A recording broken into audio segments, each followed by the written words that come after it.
Pán Tariška, vítame vás v tomto našom rozhovore. Naša prvá otázka by bola, že kto vás tak priviedol k hudbe alebo k tej hre na saxofón? To bolo tak v ranom detstve, ja som v podstate vyrastal v hudobníckej rodine, pretože mamina bola speváčka a jej dvaja bratia boli, jeden bol bas-gitarista a jeden bol bubeník a mali spolu aj takú lokálnu kapelu. A mňa zobral pod patronát už dosť skoro, v takom ranom veku, mal som asi 5 rokov. To boli také začiatky, kde som sa učil také dlhé tóny, stupnice a tak potom od nejakých 9 robil sám akože veci a v 11 to maminu na moje naliehanie prinútil, nech ma prihlási na ľudovú školu umenia do Tlmač. A v 94. som nastúpil na môj vysnívaný nástroj hra na saxofóne, tam sa vtedy ten odbor otváral. To bol vlastne prvá škola na Slovensku, ktorá otvorila tento odbor. Wow. A ja som bol vlastne prvý žiak.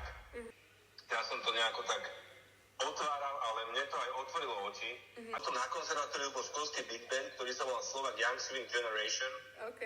Do ktorého som nastúpil i hneď po 2 týždňoch, napriek tomu, že moja saxofónová hra bola ešte len v plienkach. A v 94. to aj odohral s týmto big bandom vlastne po nejakých 2-3 týždňoch aj prvý jazzový festival v Žiline. Wow. Takže to boli moje začiatky. Viac podporoval na začiatku vašej kariéry? Mamina. Mamina, lebo starší už nebol a mamina ma podporovala, mala aj preto zmysel. Mamina, keďže bola z tej také hudobníckej vetvy od prapradetka, tak ona bola tomu úplne, že prvý saxofón mi kúpiť, odtiaľ to ešte škrtol z rozpočtu a tak ďalej a nakoniec mi ho predsa len nejako kúpil. Čo pre vás znamenalo, alebo znamená vyrastať v Leviciach a teda mali ste nejaké možnosti sa venovať tej hudbe tak naplno, alebo neviem, možno vám to niečo bránilo, nejaká škola alebo nejaké iné aktivity? A vlastne počas školy som dochádzal do Kozmaloviec a počas víkendov som ani nechodil von, lebo mňa tá hudba tak pohltila, že keď som prišiel domov v piatok, tak som sadol za saxofón, takže som cvičil o život od rána do večera. Levice si spomínam veľmi, ja sa tam cítim stále ako doma, keď prídem do Levíc, ja neviem, tieto jazzový festival, jazzové Vianoce, ktorý usporiadáva pán Gergej, alebo samostatné koncerty v Astrum Laus, alebo moje začiatky s Ondrom Kráňakom, ktorý sa narodil v Leviciach a napriek tomu, že som žil dlhé roky v Bratislave, teraz žijem v Banskej Štiavnici, tak sa cítim ako Levičan stále. Že momentálne obľúbené miesto v Leviciach, keď sa sem aj vrátite?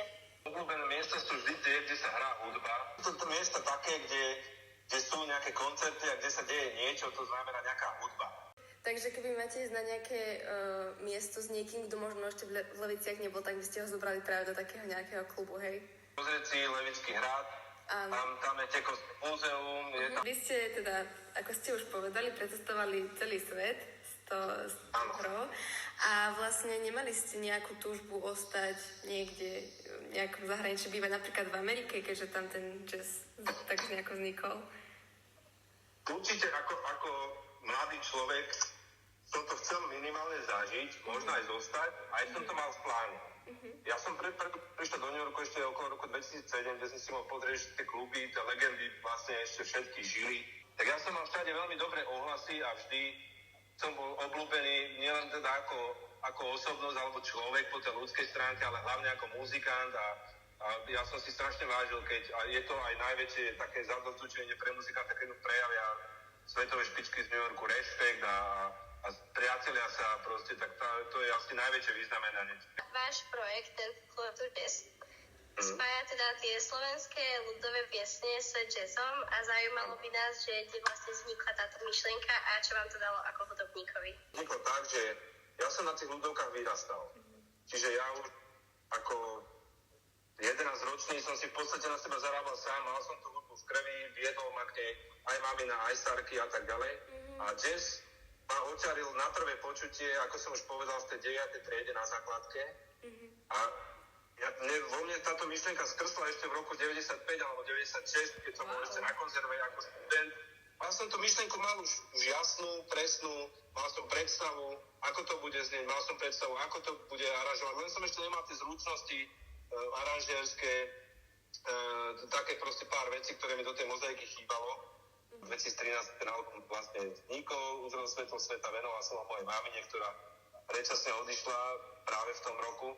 Tak to napísal, zrealizoval a nahral Stalo sa to v Budapešti, je to vynikajúcom štúdiu.